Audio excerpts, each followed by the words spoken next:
more chance to strike again. Someone's in the room, shining, shining, killer on the loose. Catch me if you can.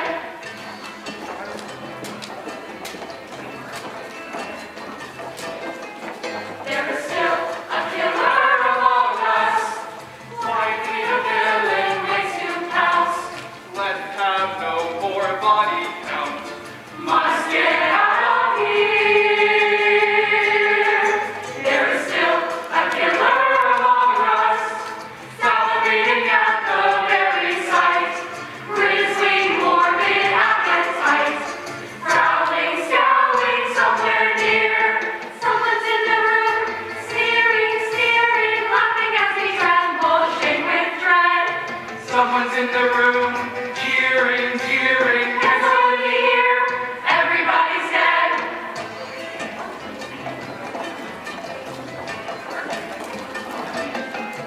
There is still a killer among us. A never-ending Nightmare has begun. We could perish one by one and never see our face. There is still a killer among us. Could it be this place is really hex? Should we worry who'll be next? Is this our final resting place?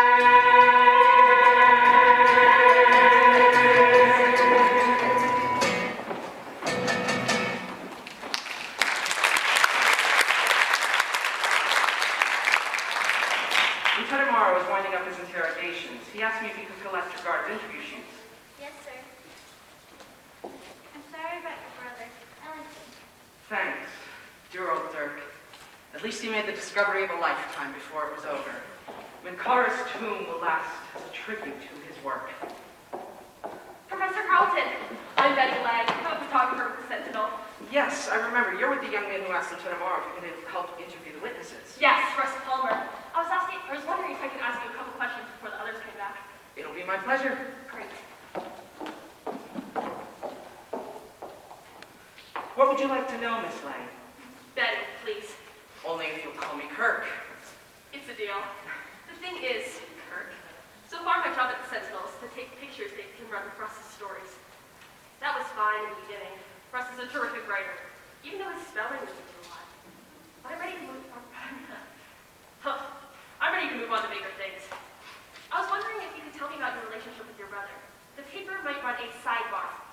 That's a related story about you, along with Russ's article. Sure. What would you like to know? Great. So, you and Professor Carlton, the other Professor Carlton, haven't seen each other in a while. What happened? Did you have a falling out? No, nothing like that. Me and Dirk were always close as kids. Liked the same toys, had the same hobbies, even grew up to pick the same career paths. It wasn't until after college that we drifted apart. As much as we loved each other, we needed our space. I'm sure being identical twins contributed to that. But our expeditions never really led us to get back to the States at the same time. No wonder you really saw each other. Yeah, he wrote me about getting married, but I was snowbound in Tibet, so I couldn't make it out to the wedding. Well, as it turned out, the marriage was almost over. Obviously, Frances turned out to be a less than loving wife. Surely. How did you happen to come here tonight? Dirk wrote me about the discovery of Minkara's tomb, and on his first public lecture on the finding, I caught the first flight to America. I thought I'd just show up and surprise him. If I had just gotten here an hour earlier, I could have maybe seen him one last time. Maybe even have prevented. I'm sorry. Thanks. Anything else? Just one last question. I was wondering, are you married? Me? Married?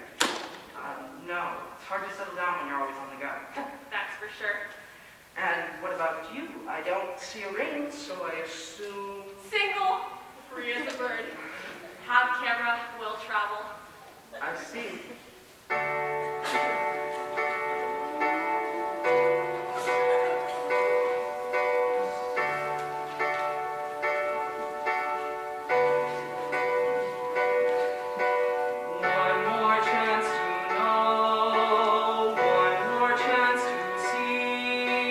One more chance to show, is it meant to be?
I'll get back to you as soon as I'm done sorting through your comment sheets. It's very helpful, Russ. Thank you for interviewing the witnesses. And I?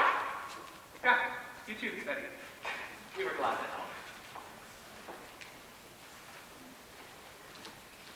Professor Carlton, can I get a quick interview with you before you leave? It would be a great help with my article.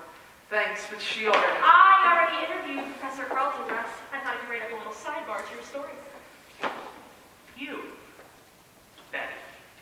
I'm the writer. You're the photographer. I just thought Edgar, he's our editor. Well, let me try my hand at writing a little article. Don't be mad, Russ. You know I'm trying to break into writing too. And writing takes a lot of qualifications. What skills do you have? Well, I can spell. Oh, okay. Yeah. Sure.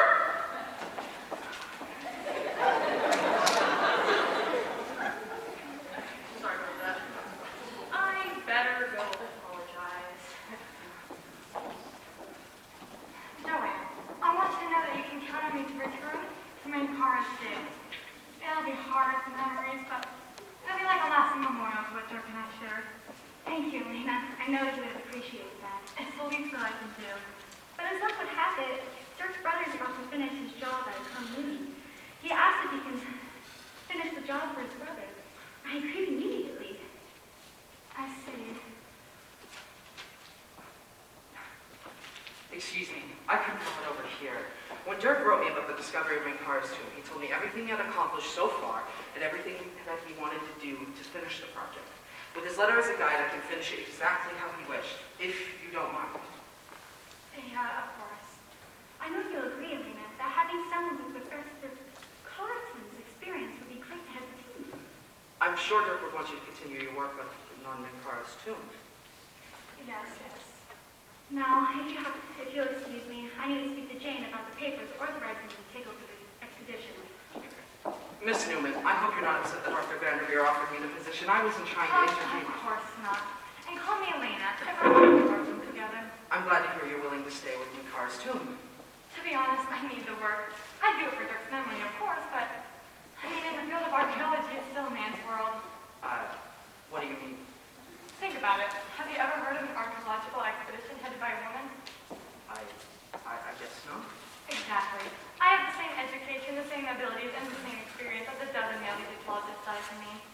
But the fact that the grand and major expeditions invariably go to them, isn't it ironic that Cleopatra once ruled an entire Egyptian empire, and yet no one will trust a woman to search for her tomb? I see your point. I'm sorry. I'll come down off my soapbox. It's just a subject I get carried away on. And that's understandable. I promise you this. One day I'm going to break the tradition. I'm going to have my own expedition, and maybe when I do, I can convince you to be my assistant. Dirk. Kirk! Professor Carlton's name is Kirk. Oh, yes, of course. I was just remembering Dirk. You look so much like him. Come over here, you're going to take over the excavation. That's major news. Let me take your picture. There. Oh, you don't mind me stealing, do you? You can borrow. Miss Newman, can I get a quote about your experiences you shared with Professor Carlton? Will be of great help to my article. Of course. He was a brilliant man. Dr. Vanderveer, we'd like to learn with you. Yes, Mrs. Westbrook. Environment informed me that after tonight's round of events, I have every right to bring a suit against Union Museum for besmirching my good name and reputation. Great, Lorenda. I'll buy your ring and slap a lawsuit on a stranger faster than a salesman on commission. That's slander. Is it slander to tell a skunk it stinks? I think not. The comment may be rude, but it isn't slanderous. If I understand the law correctly, for a statement to be slanderous, it has to be untrue, doesn't it? Well, yes, but Everyone, can you raise your hand if Avard ever mentioned a lawsuit against you? Counselor, I rest my case. please don't quarrel. I hate it when people quarrel.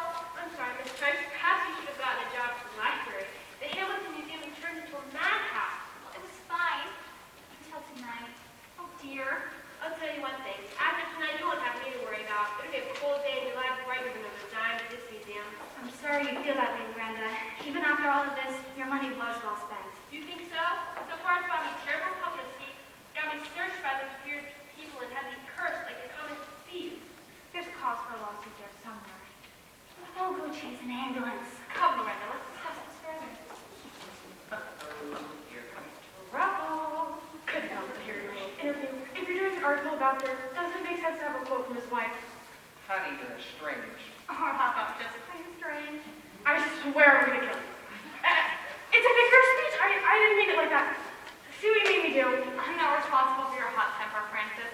If you're going to give Mr. Palmer a quote, why not make a confession? Because I didn't kill him. So you say, but I find it odd that the only time you're in the same room in months is the night that he's killed. There's a lot of people in this room, including you. Yeah, well, you're the only one in his life insurance policy. He's the only beneficiary. How do you spell beneficiary? Look it up! Okay. Nice try, Elena. But I'm not letting you or anybody else in this room frame me for Dirk's murder because I'm not the one who did it. We'll see. Now, if you'll excuse me, Mr. Palmer, I have other things to do than to yell at by this hysterical heretic. H-A-R. Despite all of our problems, Russ, I think my husband was a brilliant man. I can't wait to see what exciting discoveries you make on the excavation of the car's tomb. I know, I'm so excited. We couldn't help but overhearing. You plan to continue unearthing Mankar's treasures? That's correct, Mrs. Almond. Have you learned nothing from your brother's tragic passing? Do you wish to bring you upon your own head as well? I'm pretty hard-headed, Miss Almond. I Then you think I'll are- manage. Then you are as foolish as he. If he'd not ignored our warning, then he might still be alive.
Perhaps to answer your question, Lieutenant, no, we had not met.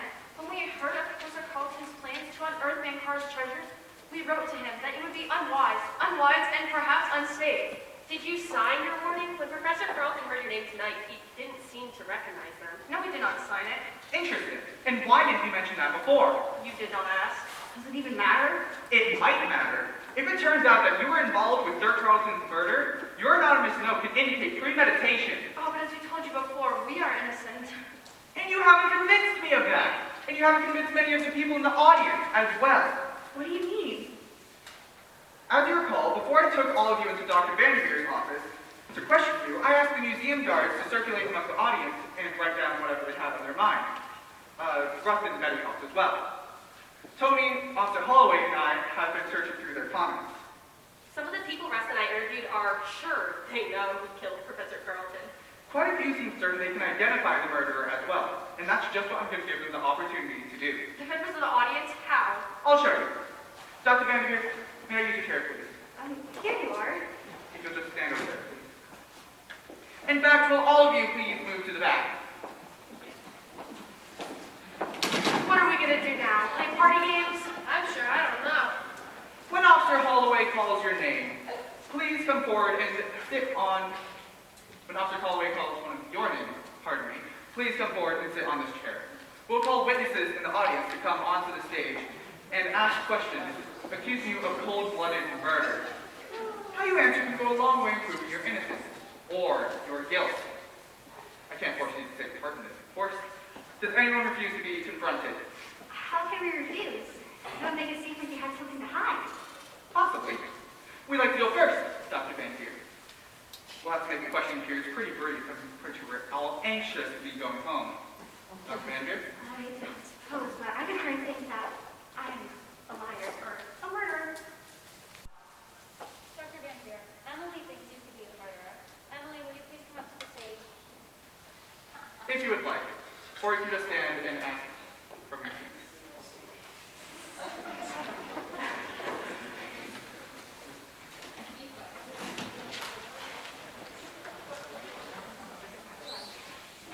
Feel free to move around as you like. Ask any questions that you have. You can come onto the stage, be down there, whichever one you prefer. I'm asking questions? Yes. Okay. So I think not just me, but the other two are we're thinking that you might be the murderer because you wanted, what did we say? The money! Oh, the money, like to take his place or get more credit for things that he was doing. Man, I get enough money doing my job that I do right now. I don't need like he has. And also, that's a lot of work. And I'm not ready to do that. Being in the dirt, no thank you. Anything else? All right. Anything else that you'd like to add? All right. Dr. Vanderveer, if you'd like to go back into the line. Val, next one. Francis? Tommy Worcel thinks you could be the murderer. Sorry, Val. Being a little quiet, if you would mind just.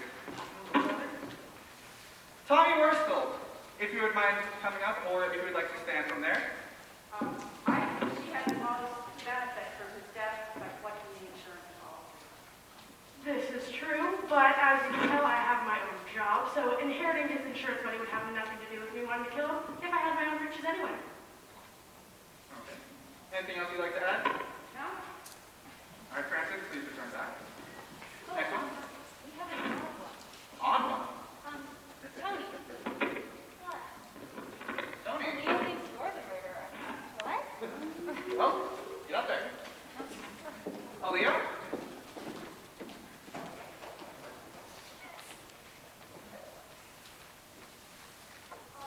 think that she would be the murderer because she would know the way around the museum very well, and she'd be able to hide the gem anywhere, and nobody would think that was right. Oh, but I'm a officer at the law, and my hands were on the floor the whole time looking for it. I can't take my hands off the floor. Anything you'd like to add? She also doesn't see a really low profile. Yes, Miss. Tony? I'm not really supposed to be talking at all. I mean, yeah. I'm supposed to be silently watching to make sure nobody steals anything, but we saw how that went, so. All right. I guess that's enough time for you. If you'd like to go back to where you were staying. Next question, Val? Jane. Jane. Charlie thinks Jane would be the murderer. Carly, if you'd like to stand. No, I don't. But that was an amazing flag.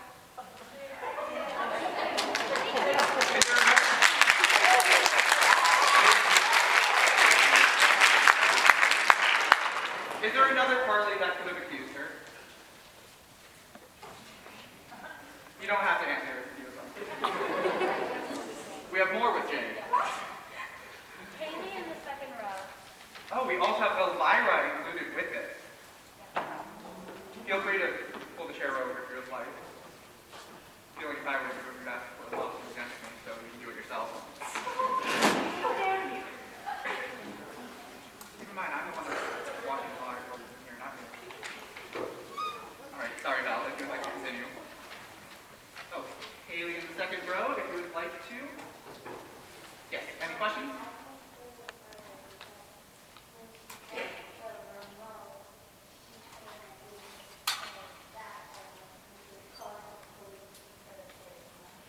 she dropped the remote, she could have given it to Elvira, who could have hidden it when she went out.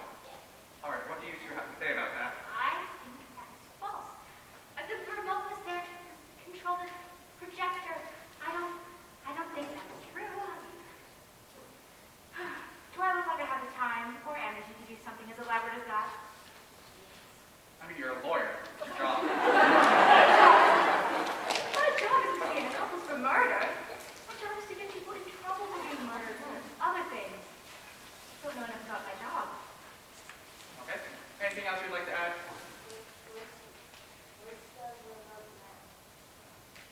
Well, I put it away backstage. Obviously, there's no more use for it because, well, the lecture is done. Well, Jane, if you would like to grab it and prove that, please do so. All right. We can sit right here. If you have any questions for just Elvira, please, if we have any. Rachel Thompson also thinks that Elvira, Jane, and Russ. Okay. Rachel? Okay, well. Russ is a reporter, right? And he always wants a story. So he's kind of done it to get a story out of it. I see. Sucks. Anything you have to say about that? Honey, do I look like I need to go out of my way to get a story? Honey, I can get it just by Why do you walking in always the room. keep talking about this? Mom, I am the story. Right. Let the witness speak. Oh, that's all. Yeah. Thank you. Thank you. Yeah. Thank you. Thank you. Thank you. Please, go back into the line. Okay, so Lieutenant, or do you have any other reasons to interrogate? Are there any others for Elvira? Tammy in the second row. Tammy?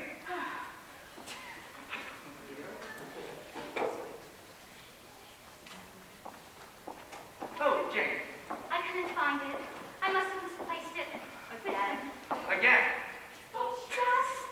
I don't know what to say. I'm a very clumsy person. Ask Joanne. She Okay. is. All right. Fine. If you two would like to go back to where you were standing. Any other questions? Let's just try to get just a couple more in. Can we be an ISIS?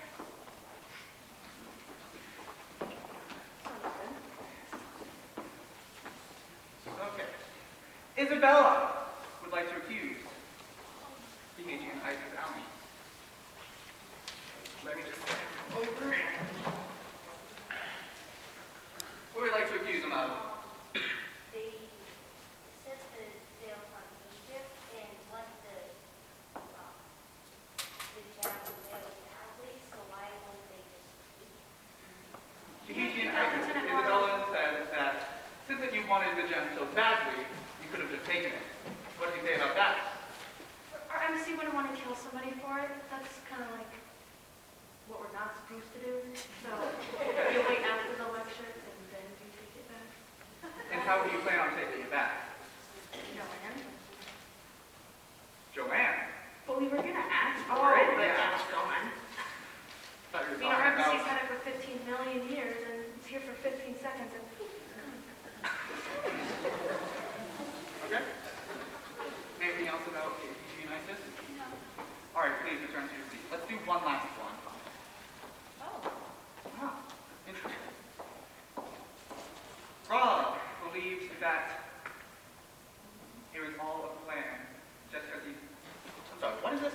He fell on himself, and it was an accidental suicide. Well, I'm sure that Dirk isn't here right now, so Kirk, if you would like to come forward and answer for that. What was the question? I'm afraid I didn't expect to be coming up here. Rob, if you would like to come forward. Rob. All right. He had the infection in his ear. He kept poking the pencil in there. Is it possible that he just lost his balance and fell on us? Well, I would say that's a possibility. He was quite clumsy as a kid, so was I, but the only thing that strikes me that it couldn't be that is the fact that the jewel is missing. If that wasn't missing, I would say he was just a dumb klutz who fell. But I think that he was murdered. I agree with you there. I believe that wraps up the time that we have for this. Thank you, Rob. And thank you. Your participation in the investigation has been most helpful. And I have a pretty good idea who actually murdered Professor Dirk Carlson. There's just one more thing I need to be sure of before I take the suspects into custody. Will you all please go back to where you were at the time the professor was murdered? Professor Carlson, would you be willing to stand in for your late brother? I wish to recreate the events that happened tonight. I'm willing to do anything to help catch Dirk's murderer tomorrow. Good. Where was the lectern, Dr. Van Beer? A little bit more to the left. About there. All right. Professor? Val, we can just watch from over here. Now, Ryan, your synopsis of the crime suspect's relationship was incredibly thorough. I'm going to ask for you to help me again. All right, what do you need me to do? I want you to read through my notes what each person was doing at the time of the murder and immediately following. Also, I'm going to ask each of you to recreate your movements as he calls them out. I hardly see what this is going through. Bear with me, Mrs. Carlson. I have good reason for requesting you do this. Russ, begin the lecture. Okay. Everyone was where they are now. Professor Carlson was holding the eye of Eulogy.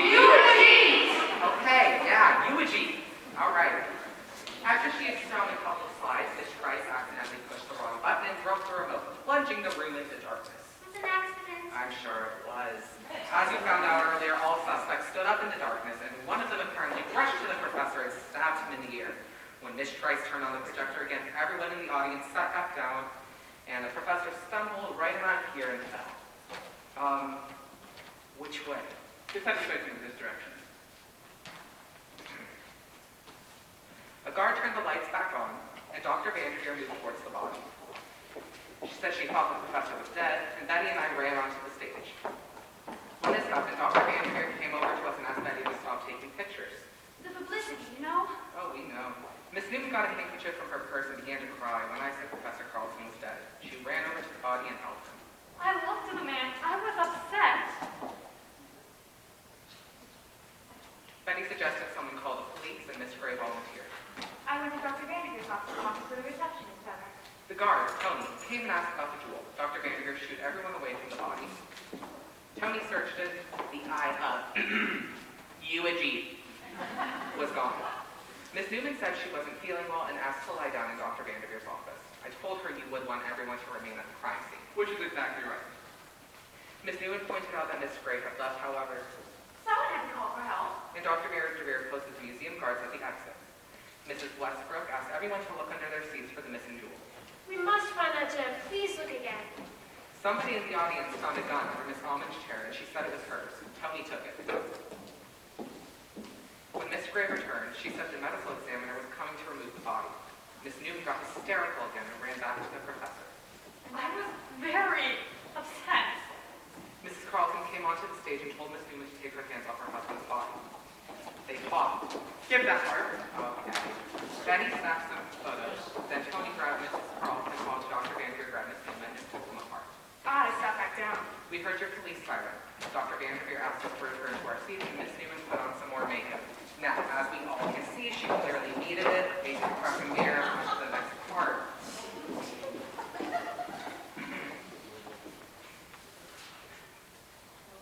Dr. Vanderveer went to meet you. The Amish tried to leave, but Tony stopped them. Jane came on stage offering to help, and Tony had her sit over here. I sat back down. That's right. Then Dr. Vanderveer returned with you and Officer Holloway. I can take over from here. There's no need to walk through the rest of it. Dr. Van Deer, why don't you join Miss Newman? Professor Carlson, please stay there for just another moment. In brief, I examined the wound, then had Officer Holloway and Tony search the suspect. Russ filled me in on the suspect's motives, and the witnesses in the audience helped me ascertain that all the main suspects had left their seats when the room was dark. Dr. Van Deer offered to have the museum guards get a stretcher to remove Professor Carlson. When they arrived, do this with you, Miss Newman. You returned once more to the body. I was very, very upset. Professor Carlson's body was taken to the office. You can get up now. The other prime suspect came back from the dressing room. The witnesses there questioned all of you. then you accompanied me to Dr. Vanderveer's office for my interrogation. Piecing together the information in Russ's notes, what all of you told me, and what I observed myself, I now know without a doubt the identity of Dirk Carlson's murderer. This is the story of my career. Don't leave us in suspense, Lieutenant Morrow. Who did it? Before I name the killer, I'll tell you how I came to my conclusion. Miss Newman, you can return to your seat. Now if you'll watch that trick and tell me one last time. When a murder is committed, I try first to establish who had a motive to do away with the victim. A motive to commit murder. What would it be? Could we agree? We shall see. A motive to commit murder. What would we find? A devious mind. One of a kind. Could it be love or hatred? Don't be misled by the looks in their eyes. Could it be love or hatred lying beneath their disguise? Thus far, we have determined that 7 of you might have had personal reasons to murder Professor Dirk Carlson. His wife, Frances Carlson, believed that he was involved in a personal relationship with his assistant, Elena Newman. Elena Newman herself, possibly for reasons relating to her relationship. Then there's Tahiti and Isis Alman, who resented the artifacts you see here being taken from their country. They had every reason to hate Professor Carlson. I would say all of these people had a good motive to do away with the professor. A motive to commit murder. I smell a rat, sly as a cat. Imagine that. A motive to commit murder, which is the one you can't outrun. A smoking gun. Would it be wealth and power, both will devour a heart filled with greed? Would it be wealth and power, driving your plans to succeed?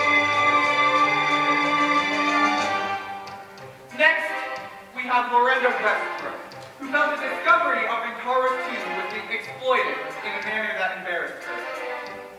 Elvira Gray, her lawyer, who could have gone beyond the call of duty to aid her client, especially if money was right. That brings us to Dr. Joanne Vanderveer, the curator of the Hamilton Museum, which, I might add, will now be world famous. In addition to their motives, all 7 suspects could conceivably have the connections necessary to dispose of the eye of eulogy without being caught. Motives? These people had no lack of motive, I assure you. A motive to commit murder. What would it be? Could we agree? We shall see. A motive to commit murder. What would we find? A devious mind. One of a kind. The next question that comes to mind is, who had the opportunity to kill the professor? As we found out, they all did. I focused so strongly on the questions of motive and opportunity that it wasn't until a few minutes ago that I realized I was ignoring the most important element of our little mystery, the disappearance of the jewel. What happened to it? Which, if any of them, could have caused the eye of eulogy to vanish, and how? When I thought it through and had you recreate your movements, right before and after I arrived, I have to say, it all became very clear. A motive to commit murder. What would it be? Could we agree? We shall see. A motive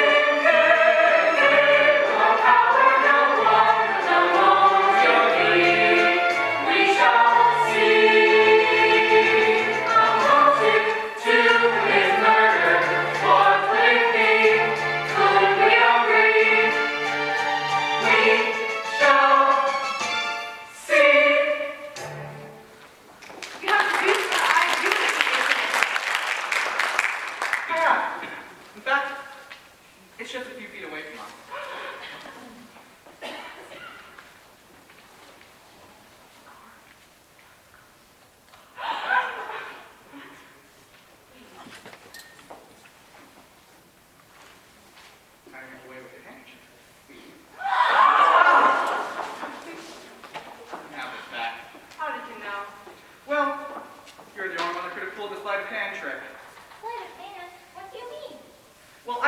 realized that when Mrs. Carlson said that you had clutched your husband's body 3 times, you had the opportunity to hide this away in multiple areas. Professor Carlson was holding it when the projector light went out and he was stabbed. He was obviously still clutching it when he fell. When Miss Newman ran to the body the first time crying, she covered the jewel with the handkerchief, then scooped it up inside the cloth and held it in her hand. It was gone when the body was searched. Realizing that she was apt to be searched along with the rest of the suspects, she went to the body a second time and returned to the jewel. Stayed on the professor when the other prime suspects were being searched. Then, before the guards could carry him off the stage, she rushed to the body for a third and final time to retrieve it, later slipping it into her purse with the handkerchief. That's brilliant. No wonder you didn't find the jewel on the body or any of us. Brilliant, yes, but risky. However, since you left the room, as well as Dr. Vanderveer, to bring me here, she realized she was safe. She could always suggest that one of you two had taken the jewel and hidden it somewhere else in the museum. Then how were you so sure that I killed her? I wouldn't have zeroed in on you if I hadn't overheard 2 conversations after we returned from Dr. Vanderveer's office. And what were those? First, I heard Betty tell Kirk Carlson that she hoped to branch into writing for the Sentinel, rather than remain across the shadow as a photographer. Me realized how crushing it must have been for you to constantly be in Dirk Carlson's shadow and see him take all the glory for the discovery of Ninkara's tomb. I heard my suspicions later when you told Kirk that you were determined to be the first woman to head an archaeological expedition. I also realized then why you sold iron eulogies. So you could sell it. Right, aren't I? You might as well admit it, since having the jewel on you is pretty hard evidence that you're a murderer, or a murderess if you prefer. You have me dead to rights for tomorrow. Yes, I killed Dirk, and you know all of the reasons why. Envy! You murdered my brother out of envy! I didn't plan to kill him, but all night Dirk kept referring to my discovery. I did this or that, as if he alone was responsible for everything that we both accomplished. I got a feeling of intense anger. When the lights went out, it was projecting at a scene of Minotaur with the scorpion in his ear. I rushed towards Dirk. I grabbed the pencil and I stabbed him. Oh. I even managed to get back to my seat by the time the projector light came back on. It was perfect, and I would have gotten away with it if it hadn't been so clever. That's just what they paid me for. Miss Newman, I'm placing you under arrest for the murder of Dirk Carlson. Before you read me my rights, please, Lieutenant Morrow, let me see a photo of the our sarcophagus in the Carlson once again. It's an incredible work of beauty. Please, this is what I sacrificed everything for. I suppose it wouldn't hurt. Miss Wright, no, you don't have the remote, but you can at least use the laptop. Doris, turn off the lights, please.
Surely you don't think you'll be able to escape. And why not? You said it yourself, I was an excellent magician. Now it's time for my disappearing act. I'm all right. Hold on, here, down here.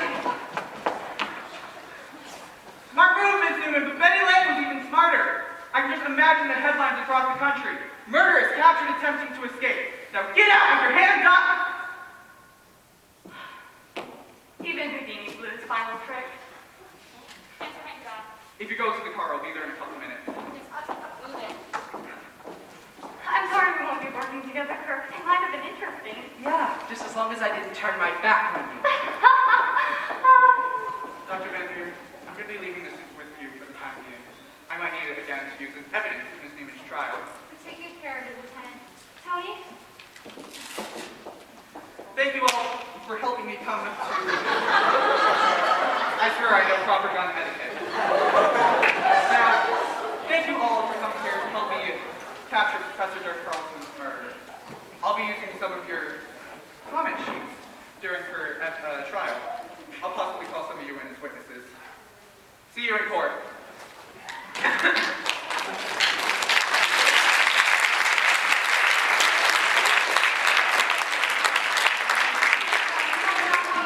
Thank you. The Harrison Museum is forever your debt. Firing the flash unit was mistaken to Dr. Vanderveer. When anything exciting happens, my first instinct is to grab my camera and start shooting pictures. Spoken like a true professional. I predict your first big story will be how you helped to catch a murderess, complete with your own photos. I hope so. Now, Betty, when I go back to Egypt, I'm going to have you run a story on the excavation, excuse me. Betty, I want you to have the rights to the story worldwide first. So exciting. Betty, would you mind if I wrote the captions for your photos in the article? Sure, Russ. Gee, hey, If you learn to spell Ankara.